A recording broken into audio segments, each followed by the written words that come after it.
हर हर महादेव। कैसे हैं आप सब? भगवान भोलेनाथ की कृपा से अवश्य अच्छे ही होंगे। जैसा कि देख रहे हैं, जब से कार्तिक मास पूर्ण हुआ है तब से लगन आरंभ हो गया है और बड़ी तेज़ी का लगन चल रहा है। पूरे उत्तर भारत में लगन का धमाल मचा हुआ है। तो आप लोग से एक विशेष विषय पर वार्ता करनी है। आजकल की आदिकाल से विवाह के दौरान आप वर को मोर पहनते हुए देखे होंगे। मोर अति आवश्यक सामग्री है और कोई भी अनुष्ठान में आप मोर का जो मोर पहना जाता है उसका कहीं उपयोग नहीं देखे होंगे, लेकिन विवाह में हर वर्ग में हर समाज में देखे होंगे। अभी तो हालांकि आधुनिक युग में एक से एक फैशनेबल पगड़ी आ रहे हैं, पगड़ी पहन रहे हैं लोग, लेकिन मोर आवश्यक है। साखोचार के समय में, उसके पूर्व में अष्टमंगला होता है, हम लोग धान कुटाई होता है, उस वक्त मोर पहनना आवश्यक है। साखोचार के समय में मोर पहनना आवश्यक है। और एक जगह और है, सिंदूरदान के समय में मोर पहनना अति आवश्यक है। तो मोर तो ये टूटी फूटी भाषा हो गई। मयूर मूल है, उसका नाम मयूर। तो क्यों पहना जाता है, ये तो मेरा भी बहुत दिन से इसमें दिलचस्पी था कि आखिर पहना क्यों जाता है।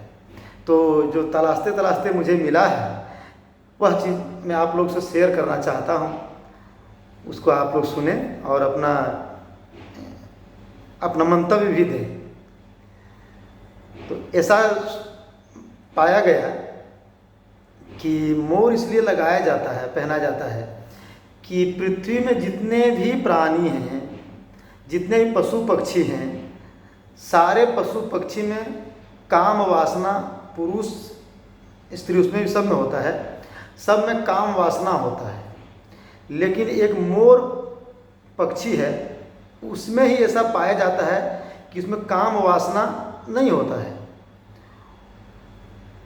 तो जब मोर नाचता है, मोर मोरनी जब नाचता है और तो नाचने के दौरान में मोर के मुख से कुछ गिरता है और मोरनी उसे खा लेती है।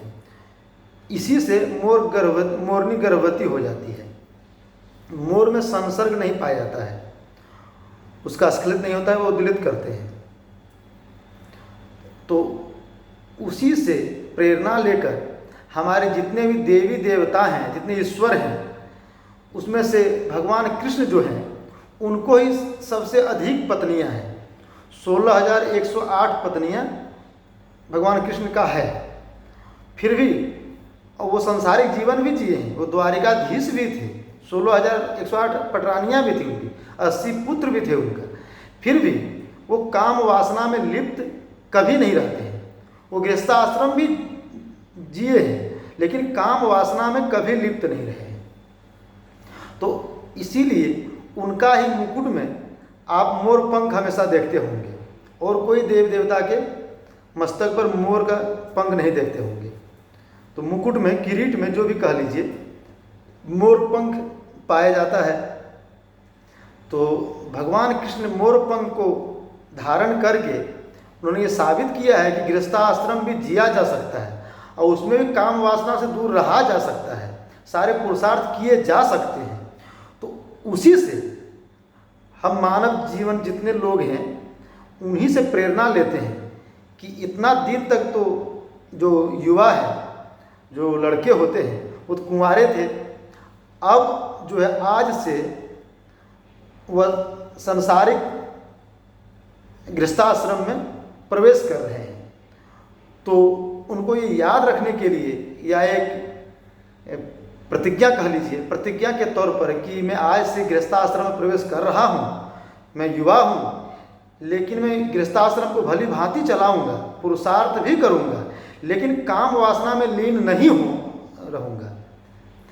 तो यही उनकी मूल भावना होती है। मोर पहनाने का मूल भावना यही है कि आज से आप गृहस्थाश्रम प्रवेश कर रहे हैं, आपका एक महिला सहयोगी, स्त्री सहयोगी भी आपके पास हमेशा उपलब्ध रहेंगे।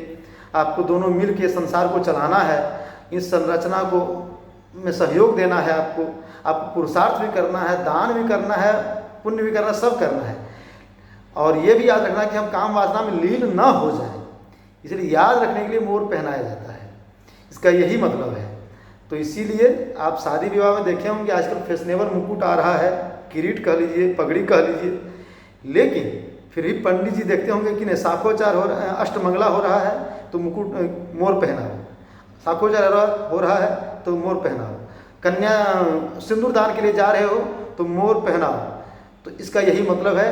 आप लोग से मैंने शेयर किया, आप लोग इस पर विचार करें।